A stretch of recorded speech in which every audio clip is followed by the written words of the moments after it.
নমস্কার বন্ধুরা, চলে আসছি নতুন একটি ভিডিও নিয়ে। আশা করি তোমরা সকলে ভালো আছো। আজকের ভিডিওতে তোমরা দেখতে পাবে 2004 সালে 26শে ডিসেম্বরে যে প্রাকৃতিক আপদা, যে সুনামি হয়েছিল আন্দামান নিকোবরে কতটুকু হয়েছিল বা কোন আইল্যান্ডে সবথেকে বেশি হয়েছিল। আন্দামান নিকোবরে সবথেকে বেশি যেই আইল্যান্ডে বেশি সুনামিটা হয়েছিল বা বেশি ক্ষয়ক্ষতি হয়েছিল সেই আইল্যান্ডে আমার কাকা শ্বশুর মশাই উনি ওই আইল্যান্ডে ছিল।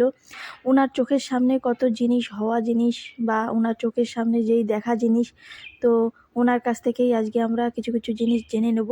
তো চলো বন্ধুরা। তো বন্ধুরা, এই যে আমার কাকা। নমস্কার। যখন আন্দামান নিকোবরে সুনামি হয়েছিল তখন যেখানে বেশি হয়েছিল সেইখানেই এই কাকা ছিল, আমার কাকা ছিল। তখন ওইখানের কি পরিস্থিতি ছিল বা কি হয়েছিল, কত লোক মারা গিয়েছিল, আর যারা ওখানে বেঁচে ছিল তারা মানে কি করছিল বা কোনো খাবার টাবার পাচ্ছিল কি না, কাকার কাছ থেকে শুনে নেব। কাকা। আমি ওখানে চাকরি সূত্রে গিয়েছিলাম একটা স্কুলে চাকরি করার জন্য। তো এখানে চ্যাম্পিয়ন নামে একটা আইল্যান্ড, সেই আইল্যান্ডে একটা কোয়ার্টারে আমি থাকতাম। হঠাৎ করে একদিন আমরা যখন সকালে ঘুম থেকে উঠবো তখন পুরো বিল্ডিংটা কেঁপে উঠলো। সেই কাঁপা অবস্থায় আমি ঘর থেকে বেরোলাম, দৌড়ে বেরোলাম। সামনে একটা জলের একটা কুয়ার মতো ছিল, সে পাশে গিয়ে যখন দাঁড়ালাম দেখলাম হঠাৎ করে যেন নিচের থেকে জল এসে মুখে মেরে দিল। আর দূর দূর থেকে শোনা যাচ্ছে যে গাছপালা যেন সব কোনো একটা হয়তো কোনো ব্রহ্মদত্ত আসছে বা কিছু একটা এসে গাছপালাগুলো ভাঙছে। ভয় পেয়ে গেলাম যে কি হলো, দেখে ভেঙেই যাচ্ছে, ভাঙতে ভাঙতে শেষ হচ্ছে না। তারপরে আবার একটু সাহস করে ঘরের ভিতরে গিয়ে জামা প্যান্ট পরে দেখতে বেরোলাম যে হয়েছে কি। তা কোথাও কিছু ঠিক পাচ্ছি না, মড়মড় করে মটমট করে চতুর্দিকে আওয়াজ হচ্ছে। দেখে একটু করে কমেছে, সমুদ্রে কিছু একটা পরিবর্তন অনুভব করা যাচ্ছে।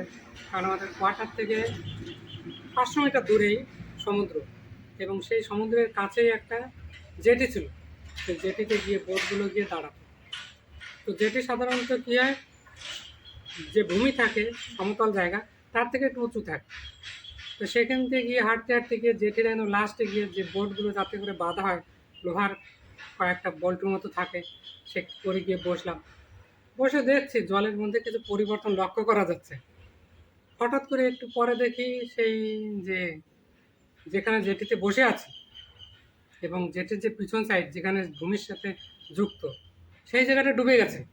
ডুবে যাওয়ার সঙ্গে সঙ্গে তো লাফ দিয়ে উঠলাম, কি জেটির উপরে বসে আছে সেই জায়গা ডুবে গেল। তাড়াতাড়ি সেখান থেকে লাফিয়ে গিয়ে মোটামুটি কি যেতে যেতে দেখি সে কমর পর্যন্ত জল হয়ে গেছে। সেখান থেকে সাঁতার কেটে গিয়ে উঠলাম আর এক পাশে। আর এক পাশে উঠে সেখানে আবার আমাদের স্কুলের বড় মাঠ। সেই মাঠের ভিতর থেকে যখন দৌড়াচ্ছি, যেমন একটা কুকুরে যেমন তাড়া দিলে যেমন মানুষ দৌড়ায়, আমার অবস্থা ওরকম ছিল। মনে হচ্ছিল যেন একটা কুকুরে তাড়াচ্ছে। কুকুর বলতে সে জল জল মানে এমনভাবে পিছন থেকে ধাক্কা দিচ্ছে, ঠেলা দিচ্ছে, যেন দৌড়ে পারছি না। সেই জলের ভিতরে ধীরে ধীরে হাঁটু পর্যন্ত জল হয়ে গেলো দৌড়াতে দৌড়াতে, হাসতে মজা করতে করতে। আরো অনেক ছিল ওই গ্রামবাসীরা। কত মানুষ ছিল তখন ওই আইল্যান্ডে? তখন ওই আইল্যান্ডে না হলে প্রায় 2000 লোক ছিল। এমনি পোর্ট ব্লেয়ার থেকে ওই আইল্যান্ডে যেতে কত সময় লাগে বা কত 2 দিন কিলোমিটার? লাগে। 2 দিন লাগে। তখন গিয়ে উঠলাম স্কুলে, মানে স্কুলের কাছাকাছি পৌঁছে গেলাম, কারণ স্কুলের পাশে আমাদের কোয়ার্টার ছিল। তো ওইখানে কিছু লোকের এসে বললো যে স্যার ফোন করতে হবে অন্য আইল্যান্ডে, এই আইল্যান্ড তো ডুবে যাচ্ছে। এখন ওই আইল্যান্ডে গভর্নমেন্ট সার্ভেন্ট বলতে আমিই ছিলাম। আর ওই স্কুলের যে একটা সিনিয়র সেকেন্ডারি স্কুল ছিল, স্কুলের চাবিও আমার কাছে থাকতো। এখন তো সেখানে গিয়ে স্কুল খুলে ফোন করতে হবে, সঙ্গে সঙ্গে উপরে দৌড়ে উঠে গেলাম চাবি নিয়ে। তখন ফোনের কি কেমন ছিল, কি ব্যবস্থা ছিল? তখন ল্যান্ডলাইন ফোন ছিল। ল্যান্ডলাইন ফোন ছিল। আর যেখানে ফোন করতে যাচ্ছে সেই জায়গাটা অলরেডি ডুবে গেছে, সেটা আমি জানি না যে সেই জায়গাটা ডুবে গেছে। কারণ গ্রামবাসীরা प्रेशर দিচ্ছে, স্যার फोन कीजिए आइलैंड शायद डूबता है, हम लोग तो अभी बचाना है, कोई ना कोई आके तो हम लोग को बचाना है। আচ্ছা, ওই আইল্যান্ডে বাঙালিরা থাকে না? না, বাঙালিরা থাকে না। বাঙালি বলতে কিছু কর্মসূত্রে যারা বিল্ডিং এর কাজ হয় ওখানে, যে বিভিন্ন ধরনের সরকারি যখন বিল্ডিং হয়, চাকরির সূত্রে যায় বা কন্ট্রাক্টরের লেবার যায়, তারা সেখানে গিয়ে কাজ করে এবং কাজ করার শেষে আবার চলে আসে। এমনি ওইখানে যারা সেটেলমেন্ট মানে ওখানে যারা আছে তারা সব কারা? মানে সব নিকোবরি, সব নিকোবরিরা, কমপ্লিট সম্পূর্ণ ওখানে নিকোবরিরা। তারপরের ঘটনা? তারপর ওখানে চাবি নেওয়ার জন্য উপরে উঠলাম তালা খুলে, যে ফোন করব করে। তো তো ফোন করে তো দেখি ফোন ডেট কোথাও যাচ্ছে না। এখন কি করবো, এদিক ওদিক দেখি, কিছু করার নেই, ট্রাই করে যাচ্ছি। এখন তখন কতটা জল হয়ে গেছিল? নেমে দেখি গ্রাউন্ড ফ্লোর, মানে কি বলবো, গ্রাউন্ড ফ্লোরে জল উঠে গেছে। হ্যাঁ, গ্রাউন্ড ফ্লোরের মাথা সময় জল উঠে গেছে। আমার তো উপর থেকে দেখেই একদম মোটামুটি সে কি বলবো, মাথা ঘোরানো শুরু হয়ে গেলো। এখন কি হবে, এখন ওর ভিতর থেকে নেমে এসে আর সাতটার গিয়ে পাশে একটা পাহাড় ছিল, সাঁতরিয়ে গিয়ে সেখানে উঠলাম কোনো রকমে গিয়ে। তারপর উঠে এখন দেখছি, এখন সবাই দেখছি ওখানে দাঁড়িয়ে দাঁড়িয়ে যে গ্রামের লোকের ঘর সব জলে অটোমেটিক। কারণ ওইখানে তো কি বলো, মাচার উপরে ঘর থাকে সবাই, আর মাচার উপরে যখন ঘর থেকে জল যখন আসলো, অটোমেটিক ধীরে করে মাচাটাকে উঁচু করে ভাসতে ভাসতে চলে যাচ্ছে।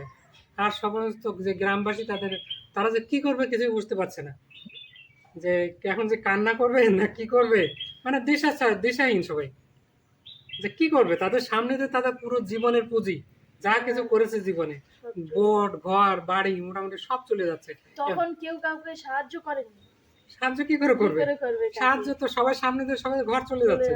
আর আমাদের স্কুলের পিছনে একটু উঁচু জায়গা ছিল, সেখানে আমরা সব দাঁড়ানো, সমস্ত ওই গ্রামের যত লোক ছিল ওইখানে গিয়ে দাঁড়ানো, সব যেভাবে হোক ওখানে দাঁড়ানো।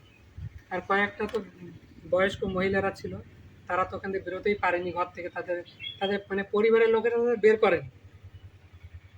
তার ভিতরে একজন আবার বেঁচে যায়। একজন কি করে বেঁচে যায়, তার ঘর যখন চলে যায়, সে ওই চাল ফুটো করে উপরে গিয়ে চালের উপরে গিয়ে থাকে।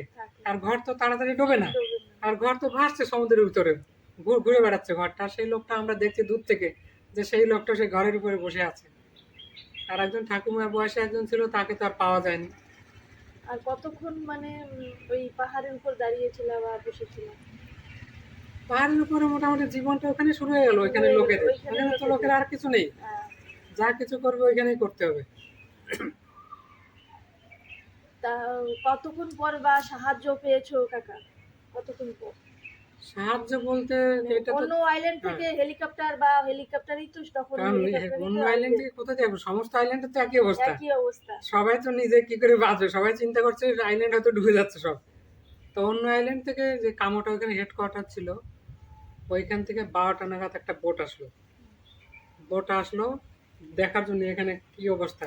তখন সমুদ্রের অবস্থা ঠিক ছিল তখন, যখন আরেকটা বোট হ্যাঁ, আসছে? সমুদ্র মোটামুটি অবস্থা তো খারাপ।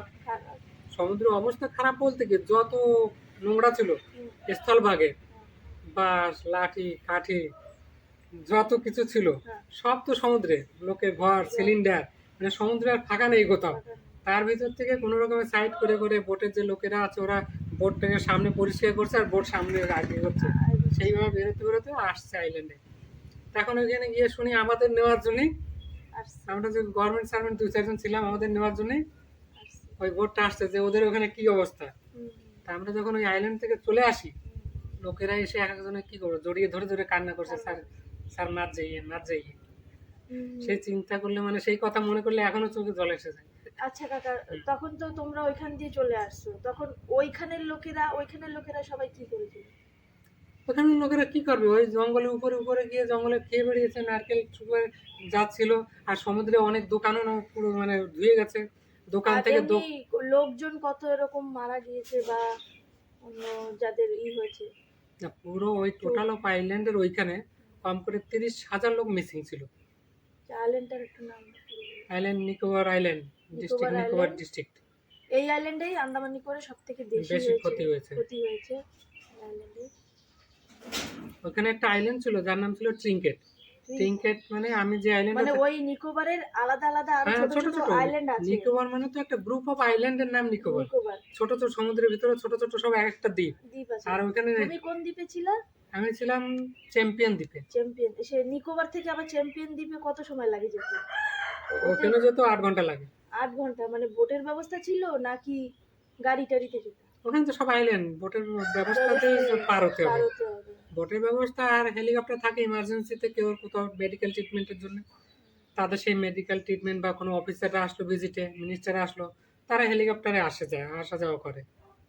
কাকা, ট্রিঙ্কেট আইল্যান্ডের একটু কথাটা একটু বলো। ট্রিঙ্কেট একটা মানে কামোটারি পাশে একটা আইল্যান্ড ছিল।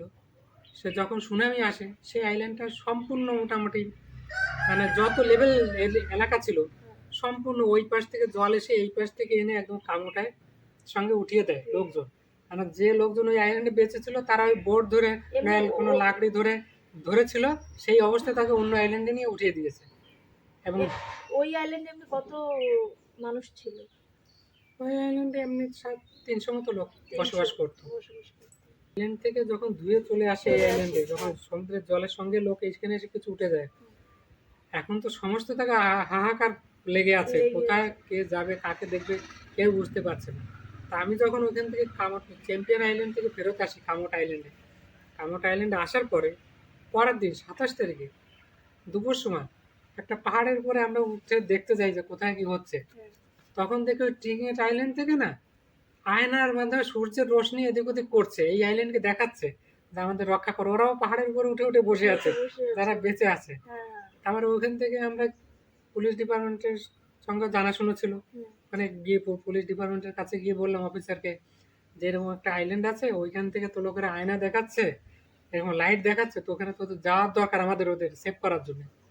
তা পুলিশের যে অফিসার ছিল আমাকে জিজ্ঞেস করলো, মানে ওইখানে সমস্ত অফিসারের সঙ্গে আমার জানাশোনা ছিল, তা জিজ্ঞেস করছে আপ যাएंगे क्या आइलैंड में? আমি বলতে হ্যাঁ যাऊंगा। তো ওইখানে ওই এক থানাদার ওখানে উঠলো, পুলিশ অফিসার, যে একজন চালায় সে উঠলো, একজন সিপাহী উঠলো, আর আমরাও দুজন টিচার ওখানে ডুঙ্গিতে মানে বোটে উঠলাম, পুলিশের বোটে। যাওয়ার সময় মাঝে মাঝে বোটটা বেঁধে যাচ্ছিল কারণ সমুদ্রের ভিতরে ওই আইল্যান্ড থেকে যত নারকেল গাছ আসছে সুনামির সময় জলে এসে সমুদ্রের মধ্যে রয়ে গেছে। এখন সে ভাসন্ত অবস্থায়, কোথাও জলের নিচে আছে, কোথাও জলের উপরে আছে। তারপরে ধীরে ধীরে যখন আমরা যাওয়ার সময় দেখি লোক সব উপরে দাঁড়িয়ে সব না খেয়ে কোনো রকমে বহু লোক মারা গেছে, সমুদ্রের ভিতরে অনেক ডেড বডি পড়ে আছে, কেউ নেই উঠোনো তাদের আর দেখার। তো ওইখানে আমরা গেলাম সেই সমস্ত পার করে দেখতে দেখতে। তারপর ওইখানে গিয়ে ওইখানের অবস্থা, লোকেদেরও অবস্থা খুব খারাপ। আমরা তো গেছি ছোট একটা বোট নিয়ে, সে বোটে তো আর লোক আনা যায় না। পরে ওখানে গিয়ে দেখি তাদের আমরা না বাঁচালে আর কোনো উপায় নেই। তারপরে সেই পুলিশ অফিসার দুটো ডুঙ্গি, মানে ছোট বোট, মানে যারা ওই যে মাছ টাছ ধরে সেই ধরনের বোট এখানে কন্ট্যাক্ট করলো কামোটায়, সেখান থেকে দুটো বোট নিয়ে গেল। দুটো বোট নিয়ে 2বার ট্রিপ মেরে সেই সমস্ত লোকদের ওখান থেকে পার করে নিয়ে আসছিল। তারপরে এদিকে আমি এবার চলে গেছি আমার ডিপার্টমেন্টের অফিসারদের না বলে, এবার আমার ডিপার্টমেন্টের অফিসারও আমাকে খুঁজছে যে কোথায় গেলো, আমার স্টাফ গেল কোথায়, কালকে ওকে বাঁচিয়ে নিয়ে আসলাম, আজকে ওকে পাওয়া যাচ্ছে না। তারপর তো বিকালে আমার অফিসারও ডেকে আমাকে বললো, আমার যে ডিও ছিল ওখানে, ডেপুটি এডুকেশন অফিসার, সেও আমাকে অনেক সাবাসী দিল, একটা সার্টিফিকেটও দিল যে এই কাজের জন্য এই ধরনের ভালো কাজ করেছো। ছিল তারা কতদিন পরে সাহায্য করেছে? ওইখানে যখন সুনামি হয় তখন তো যুদ্ধ স্তরে কাজ চলছিল, কিন্তু যেহেতু ওখানে বহু আইল্যান্ড, অনেক আইল্যান্ড, কিন্তু আমি যেখানে ছিলাম ওইখানে আইল্যান্ডের মানে সরকারিভাবে মানে সাহায্য পৌঁছাতে তো সময় লাগবে, কারণ এখান থেকে পোর্টলার থেকে যে আন্দামানের যে মেন রাজধানী, সেখান থেকে সাহায্য পৌঁছানো সমস্ত আইল্যান্ডে হচ্ছে, চতুর্দিকে ওরা সাহায্য করছে। সেই সাহায্য ওখানে পৌঁছাতে পৌঁছাতে কম করে 4-5 দিন হয়ে গিয়েছিল। তার মধ্যে ওইখানে লোকেরা, ওইখানে যে সাপ্লাই ডিপার্টমেন্ট ছিল সেই ক্যাম্প বসিয়েছিল, কোথায় কে কার ঘর বাড়ি চলে গেছে সমস্ত জায়গাকে লোকেদের এনে, ওখানে যে একটা স্কুল ছিল কামোটা স্কুল, সেখানে ক্যাম্প বসিয়েছিল, এবং সেই ক্যাম্পের ইনচার্জও আমি ছিলাম ওখানে। ওইখানে আমাকেই রেখেছিল, আমি নাম লিখতাম সবার, যে কে কোথা থেকে আসছে, কার কি ক্ষতি হয়েছে। এবং সেখানে 3 বেলা ওই খিচুড়ি দেওয়া হতো, ওই ডাল দেওয়া হতো। আর এই তারপরে কয়েকদিন পরে হেলিকপ্টারে করে চাল নিয়ে গেল, চাল নিয়ে সমস্ত যত আইল্যান্ডে ধুয়ে গিয়েছিল লোকজন, কিছু কিছু ছিল, কারণ লোকেরা তো ওই অবস্থা, মানে কি বলবো, কেউ আসতে চাচ্ছিল না আইল্যান্ড ছেড়ে। যে আইল্যান্ডের সাথে যে একটা মায়া লোকের, নিজের বাসস্থানের সাথে যে একটা ভালোবাসা, সবাই বললে हम तो यहाँ मर जाएंगे लेकिन मैं ये आइलैंड छोड़ के नहीं जाऊंगा। তাও অ্যাডমিনিস্ট্রেশনের অফিসাররা গিয়ে যেভাবে ওদের বুঝিয়ে আনার চেষ্টা করেছে। আচ্ছা, সবাই তো জানতো যে নিকোবর আইল্যান্ড নেই, ওইখানে যারা যারা ছিল সবাই মারা গিয়েছে বা জলে ভেসে চলে গেছে। তো যারা বাইরে থেকে আসছে তারা, তাদের তো ফ্যামিলি এদিক ওদিকে ছিল, তারা কি করে ইনফরমেশন পেয়েছে যে আমার যে আত্মীয় স্বজন আছে ওই নিকোবর থেকে, কি করে মানে এই পাশে মানে জেনেছে বলতে ওইখানে কয়েকটা ইমিডিয়েট কোস্ট গার্ডের কয়েকটা বোট ওখানে গিয়েছিল, কোস্ট গার্ড, ওরা আর্মির কয়েকটা বোট গিয়েছিল। আর বোটগুলোর উপরে মানে ওই বোটের ফোনে ফোনে কথা বলা যেত এদিক ওদিক অনেক জায়গায়, কারণ কথা বলা যাবে মানে কি, এখন এদিকের লোক ওদিকের লোক তো কথা বলছে না। তার ফলে কি হতো, এখানে অ্যাডমিনিস্ট্রেশন কি করেছিল, রেডিও আকাশবাণীতে সমাচার দিত। সমাচার কেউ যদি কিছু পাঠায় তাহলে সেটা আকাশবাণীতে মানে রেডিওতে অ্যানাউন্স করা হতো, করা। এবং সেখান থেকে তার বাড়ির লোকেরা শুনে নিত যে হ্যাঁ, আমার ছেলে, আমার জামাই, আমার বাবা ওখানে আছে। এইভাবেই মানে কমিউনিকেশন হতো। কারণ ওইখানে যে টেলিফোন ব্যবস্থা সেটা তো ডেড হয়ে গিয়েছিল। কারণ ওই ব্যবস্থাটা ছিল সমান সমান জায়গায়, নিচু জায়গায়। জল আসা তো প্রথমে তো ওটাই ভেসে গেল। তারপর ওই আইল্যান্ড থেকে তো তুমি চলে আসছো, তারপরে আবার ওই আইল্যান্ডে গিয়েছো? হ্যাঁ, ওই আইল্যান্ডে আবার গিয়েছি। তখন কি অবস্থা ছিল? ওই আইল্যান্ডে কতদিন পরে গিয়েছিলা কাকা ওই আইল্যান্ডে? আমি আমার 15 দিন পরে গিয়েছিলাম। 15 দিন পর। কারণ আমার মানে কি, ওইখানে আমার অনেক ডিপার্টমেন্ট থেকে ওখানে এখানে রিকোয়ারমেন্ট ছিল। ওরা খুঁজে বেড়াচ্ছিল যে এরা কোথায় গেল, এরা তো এখানে কোথায় গেল? ক্যাম্পগুলো চালাচ্ছিল। তাও ওখান থেকে আমরা চলে আসি কি, আমরা ওখান থেকে দেখা গেলে আমাদের ওখান থেকে ছাড়তে যাচ্ছিল, ছাড়তে চাচ্ছিল না। হঠাৎ করে ওখানে থেকে একটা স্পিড বোট পৌঁছে গেল। স্পিড বোটে বলছে কে কে যেতে চাও চলে যাও। আমরা তো আমাদের ডিপার্টমেন্টকে না বলে আমরাও চলে আসলাম এখানে। চলে আসার পরেই তো সঙ্গে সঙ্গে, কারণ ওইখানে অবস্থা ছিল, আমাদের নিজেদের শোয়ার ব্যবস্থা ছিল না, খাওয়া হচ্ছিল না, মানে একদম টোটালি মোটামুটি লাইফ চেঞ্জ হয়ে গিয়েছিল। তারপরে এখান থেকে যখন দেখা যাচ্ছে যে নিউজে আমরা শুনছি যে আইল্যান্ড নেই মোটে, কারণ নিউজে তো অনেক কিছু বলছে অনেক জায়গায়, যেমন আমরা ওখানে বসে শুনছি নীল আর হ্যাভলক আইল্যান্ড নেই। তখন আমরা যখন শুনছি আমরা ভয় পেয়ে যাচ্ছি। আবার কি হচ্ছে, আবার মাঝে মাঝে সেই ঢেউগুলো আবার আসছে, জল এটা একটু উঁচু হচ্ছে। তা সবাই যত গভর্নমেন্ট সার্ভেন্ট ছিল সবার অবস্থা এরকম ছিল যে কিভাবে যাওয়া যায়, কিভাবে যাওয়া যায়। আবার ওখান থেকে আসার পরে আবার 15 দিন পরে ওখানে গিয়েছিলাম, গিয়ে দেখি সেই ক্যাম্প সেইভাবেই চলছে। তারপরে ধীরে ধীরে কার কি ক্ষতি হয়েছে এখানে অ্যাডমিনিস্ট্রেশন অফিসাররা গেল, কাউন্ট করলো। তারপরে আমরা যে ক্যাম্পে বসে যে রেজিস্টার বানিয়েছিলাম সেই রেজিস্টারে সবাই যা যা লিখেছিল তার উপরেই অ্যাডমিনিস্ট্রেশন স্টেপ নিয়ে সবাইকে তাদের ক্ষতিপূরণ দিয়েছিল। কারণ আমাদের রেজিস্টারে লেখা ছিল যে কার বাড়িতে কি ক্ষতি হয়েছে, কয়জন লোক। যাদের বাড়িঘর চলে গিয়েছে তাদের বাড়িঘর আবার বানিয়ে দিয়েছে সরকার হ্যাঁ, থেকে? তাদের বাড়িঘর আবার সম্পূর্ণভাবে অন্য জায়গায়, উঁচু জায়গায় সরকার থেকে বানিয়ে দিয়েছে। মানে নাম যেমন আইল্যান্ডের ট্রিঙ্কেট, তেমনি যখন সমুদ্রের জল মানে সুনামির জল পার আইল্যান্ডটাও টুকরো টুকরো হয়ে যায়। আচ্ছা। পরবর্তী সময় এটা সত্যিকারের ট্রিঙ্কেট রূপে পরিণত হয়ে গেছে। উন্নত হয়ে গেছে। এখন দুই সাইডে যেখানে যেখানে উঁচু জায়গা ছিল তারা আসতে চায়নি, তাই অ্যাডমিনিস্ট্রেশন আবার সেখানে তাদের সেটেলমেন্ট দিয়েছে, ঘর দিয়েছে, তাদের আবার শুয়োর কিনে দিয়েছে। কারণ ওখানে ওদের আসল যে পশু, পালিত পশু, পালিত পশু। যেটাকে ওরা খাবার হিসেবে ব্যবহার করে সেটা হলো শুয়োর। তা শুয়োর ওই মানে সুনামিতে সব ভেসে চলে যায়, সব মারা যায়। তারপরে অ্যাডমিনিস্ট্রেশন আবার অন্য অন্য জায়গা থেকে এগুলোকে সংগ্রহ করে ওদের আবার দিয়েছে, ওদের ঘর বানিয়ে দিয়েছে। ওই আইল্যান্ডে এত মানে ক্ষতি হওয়ার কি কারণ? মানে এত অন্য আইল্যান্ডও ছিল সেরকম হয়নি, কিন্তু ওদিকে কেন এরকম বেশি হয়েছে? ওদিকে কেন হয়েছে, কারণ এই সুনামির যে পয়েন্ট ছিল হ্যাঁ। সুমাত্রা আইল্যান্ডের ওই সাইড থেকে, সেক্ষেত্রে জাভা সুমাত্রা ওখান থেকে ওই আইল্যান্ডটা প্রথম পড়ে।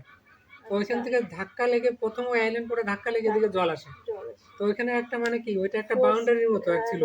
তো ওইখানে ধাক্কা লাগবে প্রথমে সুনামির যে জলটা আসছে, তারপরে এই পাশে আসার পরে একটু ফোর্স কমে যায় ওই আইল্যান্ডে। কাকা, ওইখানের বেশিরভাগ আহ, লোকেরা মানে তো বাঙালি না, বাঙালি তো ওইখানে মানে আন্দামান নিকোবরের যে একটা আদিবাসী আছে নিকোবরি, আদিবাসী। ওরাই সব থাকে। আদিবাসী বলতে ওদের রহন সহন যে ওরা থাকে সে মানে আদিকালের লোকেদের মতোই থাকে।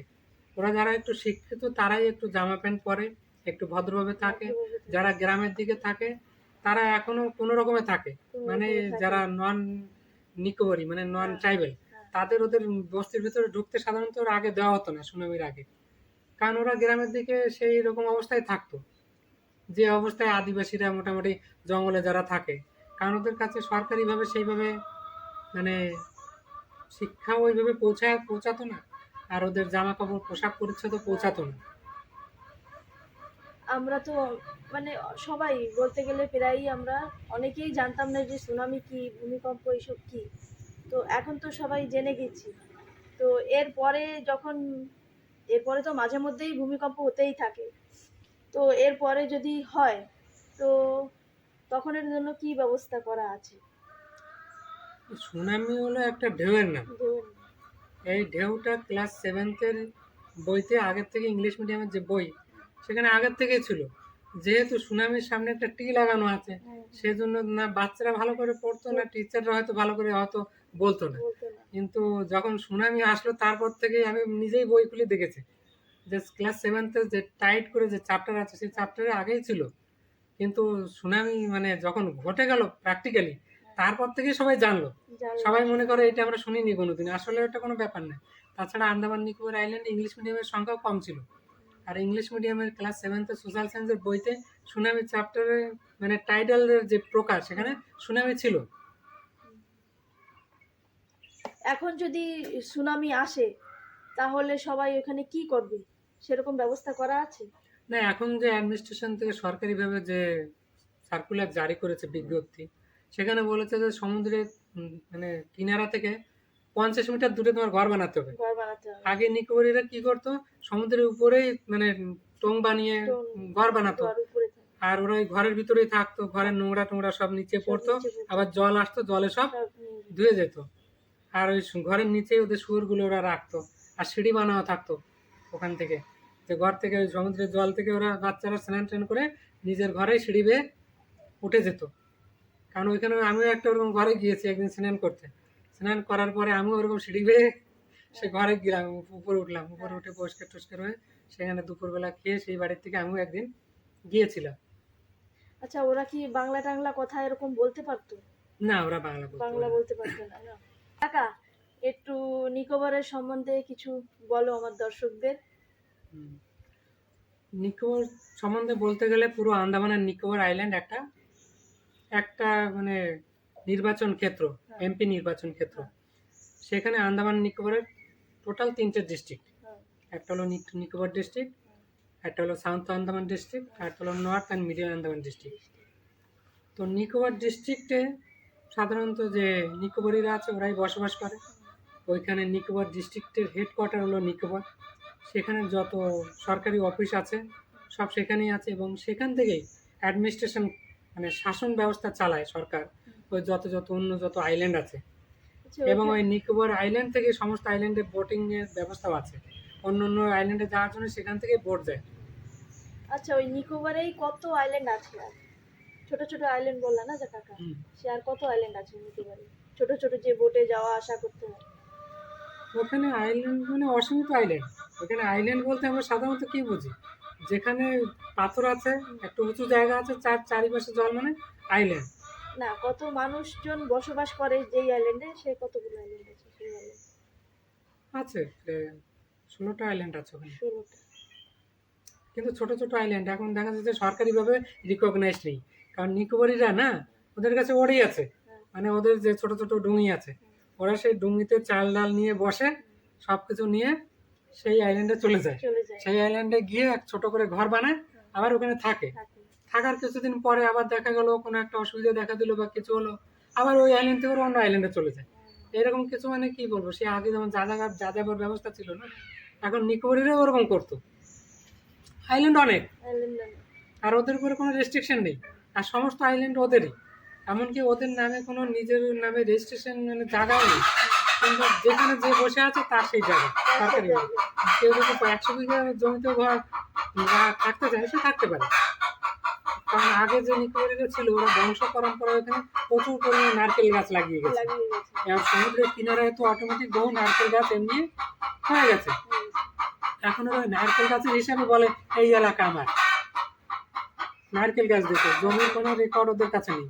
কাকা, সমুদ্রে যারা ভেসে ভেসে গিয়েছে, যারা মারা গিয়েছে, তাদের কতদিন পরে সমুদ্র থেকে তোলা হয়েছে বা কি করে তোলা হয়েছে? আর সবাই তো মানে ফ্যামিলি, মানে ওদের কি চেহারা কি সেরকম ছিল? চিনতে পেরেছে ফ্যামিলির লোকজন দেখে? প্রথম কথা তো সমুদ্রে যখন সুনামি আসে তখন বহু লোক তো সেই জলের সঙ্গে চলে যায়, এক একটা পরিবারের সবাইও চলে গেছে। এরকম অনেক পরিবার আছে যে সেই পরিবারের সবাই জলের সঙ্গে চলে গেছে। এখন জলে গিয়ে কেউ হয়তো উঠেছে অন্য আইল্যান্ডে, কেউ হয়তো কোনো একটা গাছের উপরে সমুদ্রের ভিতরে ভেসে রয়েছে, কেউ হয়তো কোনো একটা বয়া বা কিছু একটা বাসন্ত অবস্থায় সেটা ধরে আছে। আর বহু লোক, আমরা যখন ওইখানে গিয়েছিলাম ট্রিঙ্কেট আইল্যান্ডে বাঁচানোর জন্য লোকেদের, তখন সমুদ্রের পথে যখন আমরা যাই অনেক লোক দেখি সমুদ্রের ভিতরে এইভাবে ভেসে আছে। ভেসে ভেসে, মানে ডেড বডি সব। মানে যেমন সমুদ্রের ভিতরে কাঁচরাগুলো থাকে না, যেমন নোংরাগুলো এক জায়গায় থাকে, তার ভিতরে প্রথমে মনে করলাম হয়তো কিছু বাড়ছে, কাছে দেখি না এ তো সব মানুষ। তো মানুষ তো এসে আমরা খবর দিলাম এদিকে অ্যাডমিনিস্ট্রেশনকে, কিন্তু অ্যাডমিনিস্ট্রেশনের যে যে অফিসাররা ছিল তারাও নিরুপায়। তাদের যে পুলিশের যে ব্যারাক ছিল ওখানে, সেটা ছিল নিচু জায়গায়। পুলিশের যারা ঘর বাড়ি আছে না, যে কোয়ার্টারগুলো ছিল সেগুলো চলে গেছে। এখন যারা পুলিশ আছে ওদের কাছেও সাধারণত কিছু নেই, যে ওরা কি করবে, অ্যাডমিনিস্ট্রেশন কোনো মানে কুল কিনারা পাচ্ছে না কিছু, কি করবে। তারপরে যেদিন সুনামি আরো আসলো না বলে, সেদিন বিকেলবেলায় আমি আরো একবার সমুদ্রে নেমেছিলাম। একটা ওখানে একটা দোকানদার ছিল, ওর দুইখানা বোট ডুঙি ছিল, সেই ডুঙিগুলো খোঁজ করার জন্য ওখানে দোকানে যেতাম। তো জানাশোনা হয়ে গেল যেতে যেতে। तो दुकानदार बोलो, सर तुम्हारा डोंगी ढूंढने के लिए जाना है, आप जाएंगे क्या? हम चले जाएंगे। ডুঙ্গিতে বসলাম, লাফ দিয়ে উঠে ও ডুঙ্গিতে, ও আর একজনের ডুঙ্গি অ্যারেঞ্জ করেছে, যাচ্ছে যাচ্ছে ঘুরে বেড়াচ্ছে, খুঁজে বেড়াচ্ছে। সেখানে দেখি অনেক ডেড বডি এদিক ওদিক পড়ে আছে। তা যাওয়ার সময় দেখি কি আমার এই জানাশুনো একটা টিচারের একটা ছেলে সমুদ্রে মানে মানে এইভাবে করে হাত পা উপর করে দিয়ে মানে জলের ভিতরে পড়ে আছে। আমি কি বলবো, আমি তো সাধারণত এর আগেও অনেক ডেড বডি দেখেছি, মানে উঠানোর সাহস পাইনি, কিন্তু ওই ছোট ছেলেটাকে, 10 বছরের ছেলেটাকে দেখে আমি না উঠে আর আমি যেভাবে হোক মোটামুটি যে ডুঙিওয়ালা ছিল স্যার जी मात उठाइए मात उठाइए, हमें रिक्वेस्ट করেছে एडमिनिस्ट्रेशन आएगा तब उठाएंगे। वो नहीं नहीं, ये बच्चा मेरा घर में भी आया, हम जानता भी है, इसको तो लेके जाना पड़ेगा। তো ওকে ওখান থেকে ডুঙিতে করে নিয়ে আসি, আর ওই যে দোকানদারের সঙ্গে খুঁজতে গিয়েছিলাম সমুদ্রের ভিতরে, ও কিছু সময় পরে ওর ডুঙি আমরা গিয়ে দেখি অন্য আইল্যান্ডে আছে। তারপরে সেখান থেকে সেই দুটো ডুঙি খুঁজে পেলাম।